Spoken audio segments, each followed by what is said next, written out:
What's going on, guys? Welcome back to the channel. It's been quite a minute since I made a video in general, but especially long for any Type R content. This is a customer car that came in from about an hour away. We sold him some parts and he hit me up one day. He goes, "Greg, you got any reliable shops that can install a whole bunch of parts? We have bigger turbo, intercooler, fuel pump, fuel injectors, headlights, downpipe." I said, absolutely, bring it by. We'll take care of it. And we are about 5 hours deep into this right now. And I figure, you know what? How come I'm not making a video? So here we are. We're going to document most of this install and give you just a general idea of what goes into doing all this kind of work on a FL5 Type R. Vlogging? All right, so our help just showed up for the next 6 hours. All right, what are we doing? We're doing an engine swap? Bumper's got to come off so we can do a new billet intercooler, all the intercooler piping, and turbo had to come out. Obviously, downpipe came out, and being that it's such a new car, everything unbolts rather nicely, except for two things. There's two nuts on the turbo that completely sheared off, and it's a very common issue on these cars. So here's the factory turbo. You can see it has two studs, and then there's two bolts. The bolts came out nice and smooth. We used plenty of heat, plenty of PB blaster, but these nuts that go on here, those are impossible to get off clean. And very common issue, they snap off all the time, and sometimes they snap off right at the flange of the turbo. That's the absolute worst case scenario. At least now we actually have some meat left where we can put some nuts on here, heat it up again, and try to get the studs out of the turbo, and the turbo is good to go. Two-step performance, catted GESI downpipe, and then here's a 27-1 turbo. It's got already the titanium studs and the titanium nuts, and look how easy that goes on and off. So that's gonna be really nice. So this was the HKS Legamax exhaust, and he actually doesn't love it. It's a little too bassy. So if you guys are interested in a brand new, basically, Legamax exhaust, let me know. He's also got these gorgeous TE37s. I forgot the exact color code, but they're like the gray-blue gunmetal matte V601 275/40. And the car's not loaded or anything right now, so it doesn't rub at all. But he's got a lot of nice bits and pieces on this car already. So he has the carbon fiber mirror caps, has the carbon fiber spoiler blade, Chasing J's titanium fuse box cover. And with success, we got the front bumper off. So we have easy access to the lights, as well as the intercooler. Good amount of clips that had to come off to get the bumper off, but relatively smooth process. So we're getting the intercooler off now. Very easy to get off. There are 4 12mm bolts, 2 10mm bolts, and then these little brackets come off the top of the intercooler. This is what secures it to the car. So now it's just as simple as lifting up on it, disconnected from the charge pipes, and it comes right out. Simple as that. And this thing is super lightweight, basically aluminum and plastic construction. And you guys gotta see how freaking meaty this thing is. It weighs like, this thing feels like it weighs 30 pounds, if not more. Look how thick that is. That's pretty wild. So this unit is definitely good for a lot of horsepower. Eric, on the other hand, is working on putting in the new charge pipes and the new intercooler while I work on the turbo. So this is the factory pipe that goes to the throttle body. So we're taking off the MAF sensor, get to transition it over to the new one that comes in the PRL kit. So in here is a whole bunch of pipes. There's the soft ones, which are for the bends that go around the front bumper. And then here are the new charge pipe. Just got the intercooler all bolted up. Now we're just going to put the plastic trim on, the ambient temp sensor, But this intercooler looks really nice. And you'll see the logo behind the grill of the front bumper. So everyone will know you're running a big fat billet intercooler. So we're basically going to get ready to start assembling the turbo. We have Boomba Racing, blow-off valve, check it out. Comes with the new gaskets and everything. And this just bolts up right to the new turbo. 27.1 hardware kit. Since this turbo is pre-owned, very lightly used. But we got all new hardware. Vacuum hoses and gaskets. So we got 2 new gaskets, one where the turbo meets the head, and then another one downpipe to the turbo. Also has some new studs in here, but we will have the titanium hardware that's already on the turbo, so we will not be using these studs. And comes with a new oil feed fitting. Alright, so now we're getting to the turbos. We have them side by side. 27.1 already has a nice titanium studs built into it. Unlike these bad boys that got sheared because the nuts were cross-threaded from the factory. Pretty crazy. Car's only got 1,300 miles. Imagine that with 100,000 on it. So that's a 12 millimeter on this outlet that goes to the intercooler. And it looks like 10 millimeters on the oil drain. And then for the wastegate actuator, looking like, nope, it's probably gonna be a 3 millimeter Allen socket. So we'll get that in a little bit. So that's coming loose. Boom. Oil drain is now off. See, it's got the little gasket there. Bypass valve off. That's also going to be a 10 mil. Boom. So we got the Boomba bypass valve. We're going to stick that John right there. Alright, so we pretty much transferred everything over to the 27.1.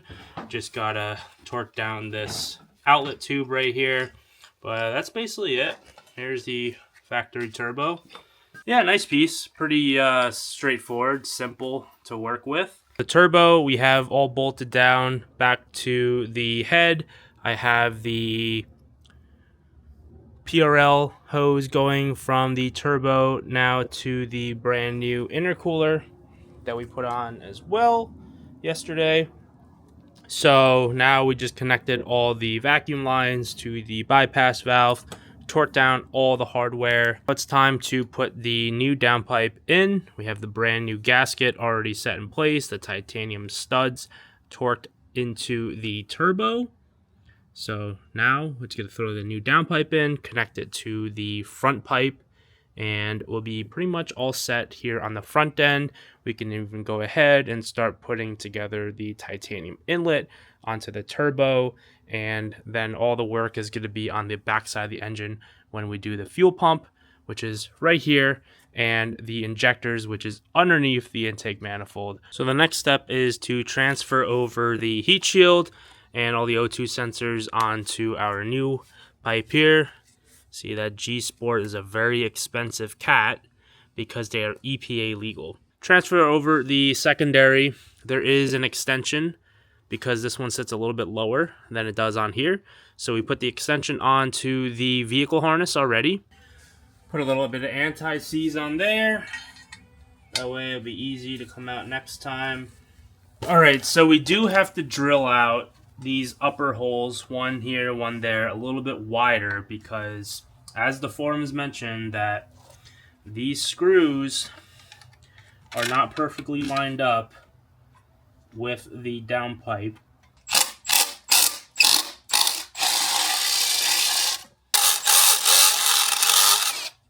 Ta-da!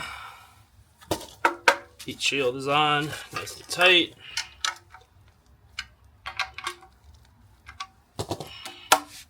Perfect.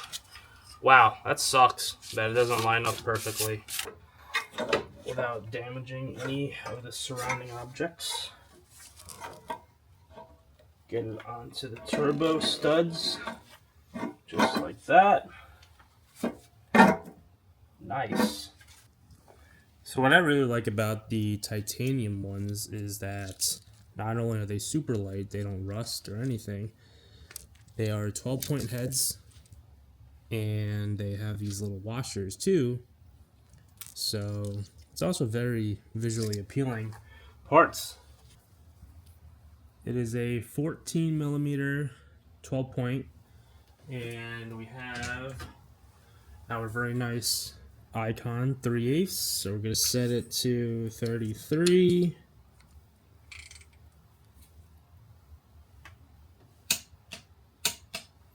Very satisfying click on this torque wrench, and it's got a flexible head. Love that. There we go. All four are torqued. Now the O2 sensor secondary.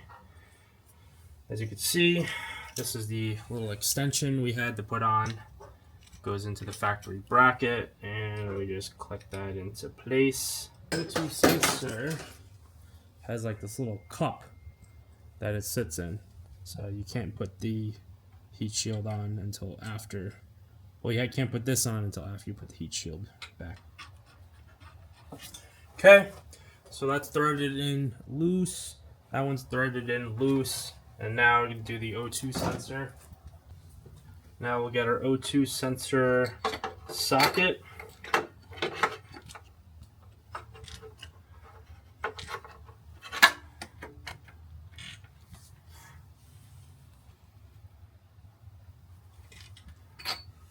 Okay.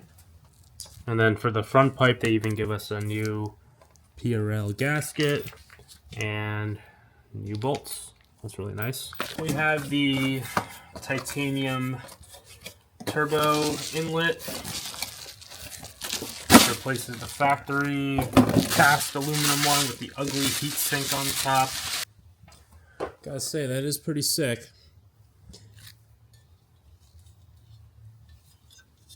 Super lightweight. Pretty nice welds. Got the elbow.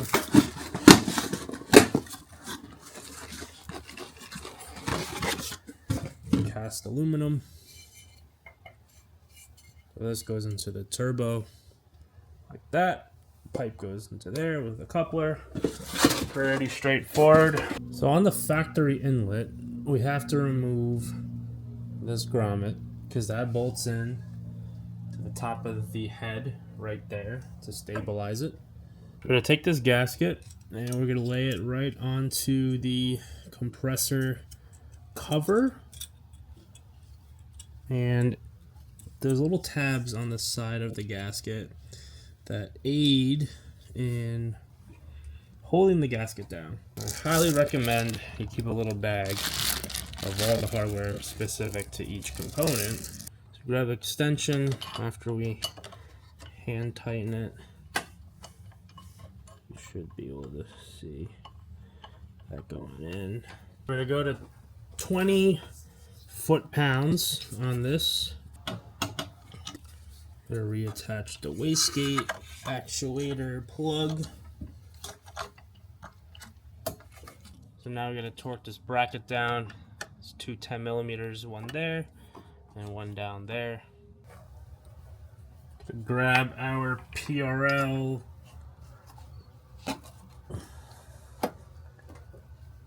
coupler like that.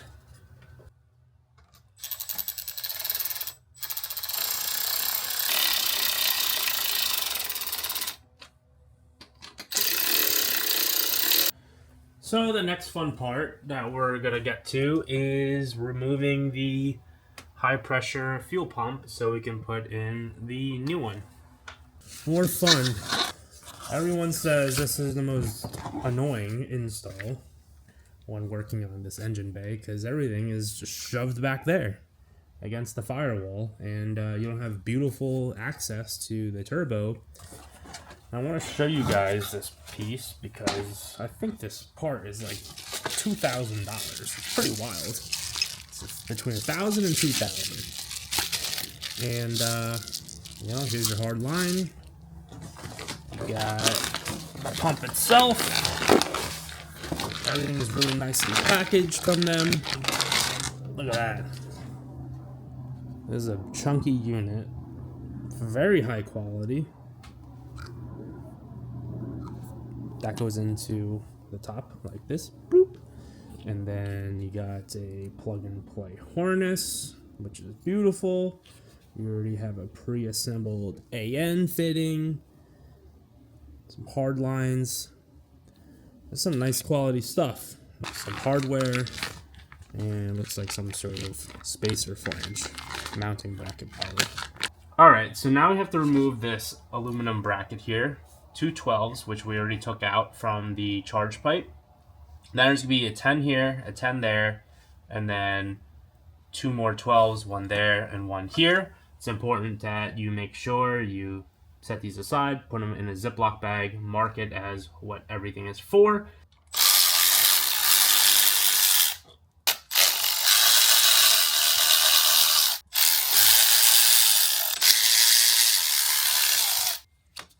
Okay. Transferring over to my phone. It's pretty annoying back here. We had to unbolt the intake manifold and remove all the fuel and vacuum hoses and all the sensors off of it so we can pop it off the head. So given that it's kind of tight back here, you know, we don't have a lot of space, but luckily everything is like pretty new, so it comes off relatively easily. But on most instructions, this is a 5 out of 5 difficulty. So if you're not experienced with intake manifolds, fuel systems, turbos, probably do not attempt this at home. Anyways, now we have access to the fuel rails, or fuel rail, as I should say. And that's where the injectors are going to be. Over here on the driver's side, there is a 19 millimeter that goes to this hard line. So that hard line goes all the way up to the high pressure fuel pump, which is right here. That's the OEM one. And we're gonna crack that loose, put a towel underneath because fuel will drip and could be very high pressure. So this is why we'll let the car sit for overnight, at least 8 hours before you attempt this. It's been sitting for a few days, so it should be okay. And on the pump itself, there's gonna be another 19 right there. So we're gonna crack that loose as well. So as you can see, we got that off. No fuel came out, which is great. To remove the high pressure fuel line, what a pain that was. You basically have to pop it out from the back side, out of that little like retaining bracket it's held in, and then kind of just feed it downwards to the back of the engine, and eventually you're able to fish it out. But this is not going to be reused. I got a pig mat back there to absorb any fuels. Microfibers are good, but the pig mats are great. Sell them in these big rolls. I like to use them for oil changes and laying it down on the table when I'm working on something that might leak. Already disconnected the electrical connector from the pump. And the next step, removing the 5 millimeter Allen alternating pattern, loosening each fastener only a couple turns at a time. As you come in here, 5 millimeter, basically gonna do just quarter turns, alternating sides, because essentially you want this to go in and out as evenly as possible to prevent damage, because basically this thing is connected to the camshaft.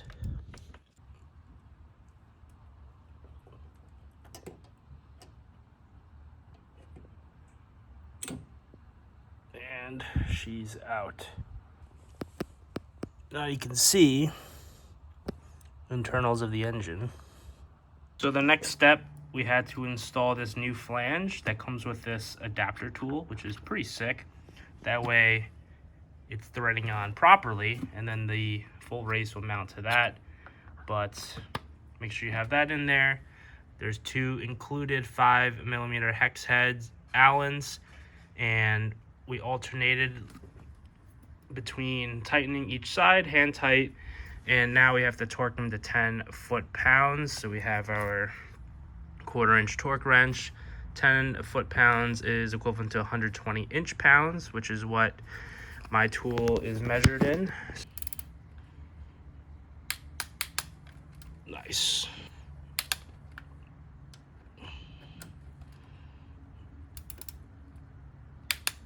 Perfect. Voila. So now the next step, the recommended step, we gotta put a tool in here, like some sort of magnet or screwdriver.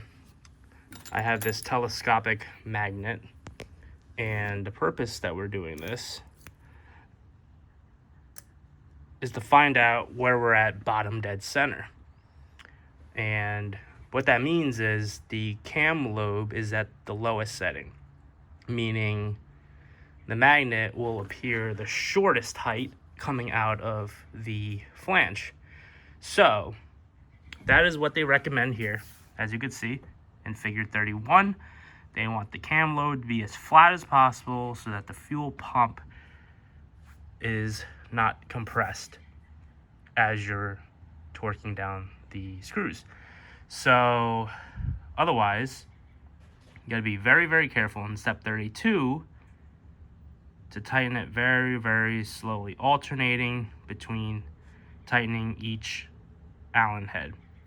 Otherwise, you damage your head and your fuel pump. So what you gotta do, you gotta take your passenger wheel off, and you're gonna need a crank bolt socket, and we have to get access to the crank pulley. Okay, so behind this panel, this is the front passenger side. Crank bolt is gonna be right behind here, but you can't really just stick a socket in there because it's kind of thick. But anyways, you can just pop these clips off. There are 4 of them. I believe there's one down there. Maybe not. So let's try to remove these pins. And the panel. Now we got access to the crank. Keep an eye on this magnet to watch it go up and down as we turn the crank.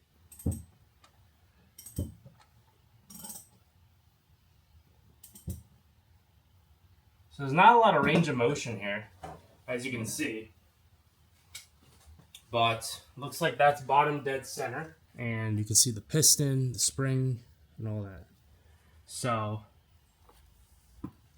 what I like to do, get a little bit of motor oil, and we're going to soak all the components here so it's not rubbing directly on the cylinder head internals, and that the O-ring gets a good seat. So to get some clean motor oil, and I'm just going to lubricate everything on here. A little HKS oil that's been left over. What I like to do is just tilt it over a little bit. That way the cap has some residual. And we're just going to dab it with our finger. And we don't got to go crazy here. Just a light coating around the surface. Around the O-ring, just so it's not going in dry. Hey guys, back to the fuel rail. There is a black bracket right here that I'm pointing to. 10mm bolt holding that in. That needs to come out on the inside here, this bracket. There, you can see it. So I'm gonna get that out. And so now that this is loose, there's this yellow push pin. You kind of just slide it back on your nail. I just had it. There we go. There we go. Okay. Fancy, but it's just a bunch of 10mm bolts and some nuts on the fuel rail. As you can see, I'm gonna unplug the injectors first. All 4 of them. And just like that. All right. Let's pull this bad boy out. And here we have it. All right, guys, so we got the fuel rail out. As you can see, you kind of just go bloop, if it's a new car. So the carbon buildup is very minimal. Here are the new injectors we have provided. K8TD. I think they're 1450 cc's.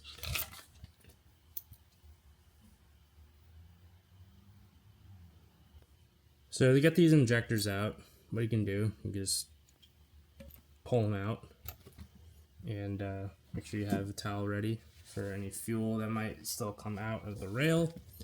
And these retaining clips will pop off like that,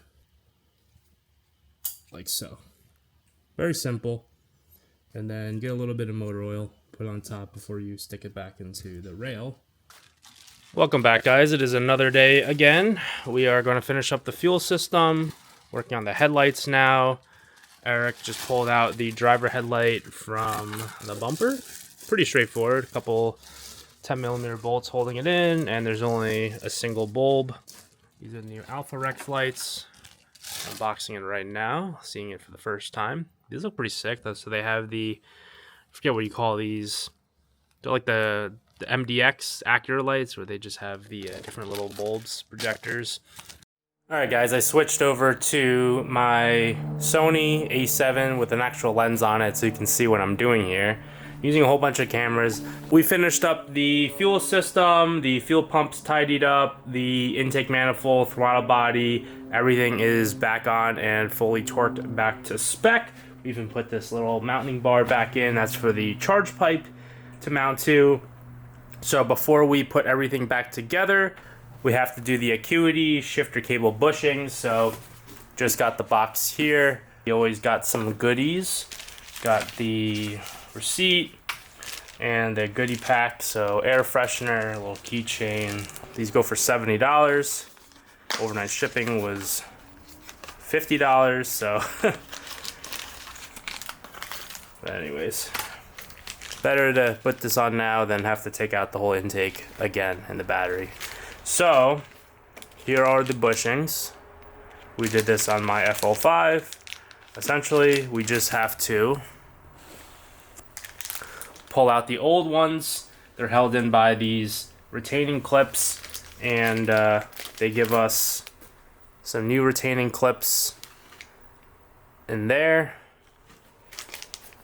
and in here. Just gonna grab a flathead and pry that out like that. The new bushings. What we're gonna do is lubricate these O-rings with some silicone lube. So I like to use this silicone lubricant, and we'll just apply a little amount, and then we'll just spread the grease. So the PRL one that I bought for my car included the grease, and I noticed that the Acuity one did not. So this is like a C-clip. Flip that over and mount it on just like that.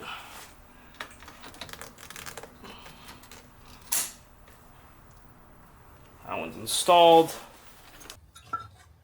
So we're ready to put everything back together. We have our new PRL charge pipe where we transferred over the sensor from the OEM charge pipe.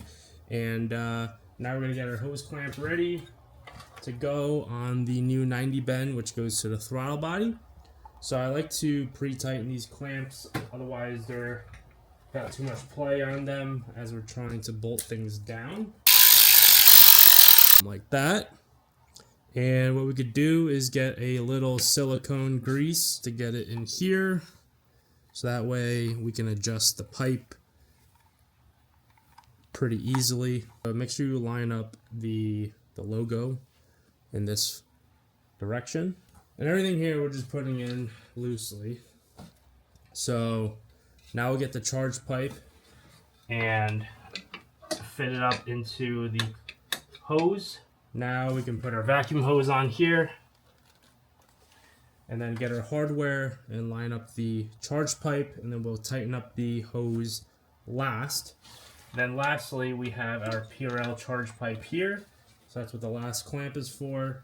And that's something that you guys should be doing when you put hose clamps on, is make sure you angle them, clock them the right way so that it's super easy to access even when you reinstall it. Go ahead and put it in until it's fully seated, and then get it onto the next pipe. Perfect.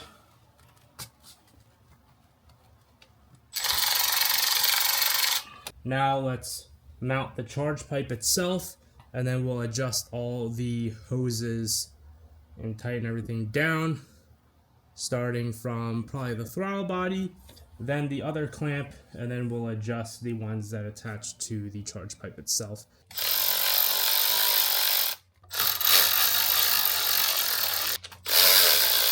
And you guys can't see it, but the one that goes down to the coupler on the intercooler side, we're going to tighten that up as well. And don't forget to plug back in your sensor. So I'm going to stick this new coupler on that we got from PRL, like such. So we put the factory box back, we mounted the screws, all the hose clamps are tight. Now we're putting the ECU back in its original spot. Harness back in. We have the battery disconnected just in case, you know, you're like shorting anything out. That's good. Make sure you put the weather seal back in the right spot. So ECU is mounted back. And everything looks freaking amazing right now. So if you guys haven't seen a tool like this is a brake fluid tester to see what kind of moisture level the brake fluid is at. The customer asked for us to check. It is at 1.5%. So it is at the threshold. So check it out, guys. Super proud of this work that we did. Got the turbo installed, titanium inlet, Boomba bypass valve, PRL charge pipes, full raised high pressure fuel pump, PRL carbon intake. We got the PRL charge pipes, the 1450cc FK8TD Bosch injectors, of course the MDR billet intercooler, the Alpharex headlights. Super excited. Acuity shifter cable bushings. There's so much we did on this car. And we're finally going to load our Hondata. So guys, check out the headlight when I turn on the... Look at that. It's got a little startup sequence. Let's see how they look with the lights on. That's sick. Both sides working as they should. Well, guys, this project is officially coming to an end. We are basically buttoning up this car, doing the final touches. We have to put in more coolant, bleed the coolant, let the engine run with the heat on for like 15, 20, 30 minutes maybe, just so that all the air that is still in the coolant system is fully burped out and we have no chances of overheating. What I have here, I have some Asian blue coolant. This is already pre-diluted. I don't even think they sell this in a concentrate. Every time I look it up, I only find it in a 50-50. But this Valvoline Xerox stuff is amazing. As you can see, I use it for the other cars. I put this in a GTR. I also have the pink version for the German cars. and the red for the Toyotas. Because we have a used turbo on here and the oil hasn't been changed in a little bit of time, I think it might be still the original oil from the dealer, and it's got an ugly Fram filter on the car. So we have this 5W30 Liqui-Moly. Got 6 liters of this stuff, comes in a whole 6-pack case like this. And this is good oil. Liqui-Moly is always great. And of course, we're going to replace that ugly Fram filter with an OEM Honda Honeywell filter. I buy these in the dozens.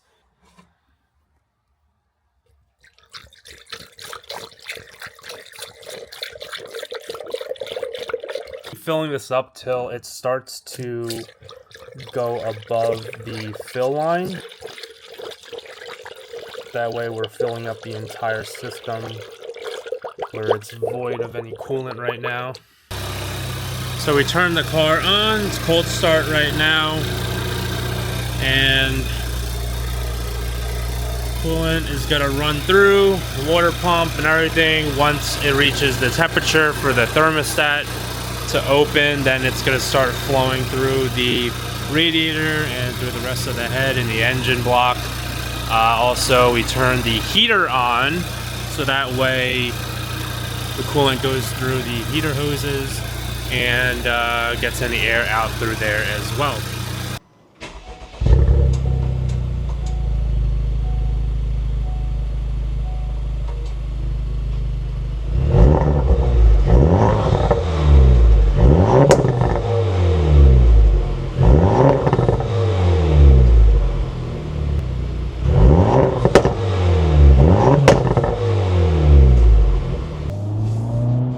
Car is fully warmed up.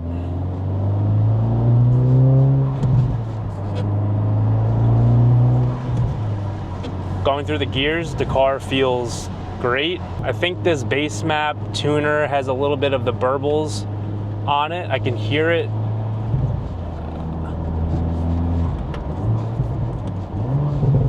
Yeah, it definitely has the burbles on, but it's not too aggressive.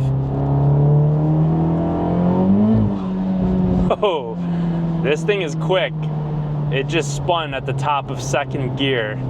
Obviously it's raining out and the tires are cold, but I remember my stock FL5 didn't do that. It didn't spin like that in second gear. 27 WAN is like a great middle ground between the OEM and the 660 because you get more of that mid-range that the other turbo lacks. I mean, just going through the gears, the car feels great. It feels OEM, even with just the base map. I do have to data log, but tomorrow, once the roads are dry, we will go out. We'll data log a small cruise, and then eventually we'll try to get into a poll. Probably not too much because we want to send out the tune for some revisions.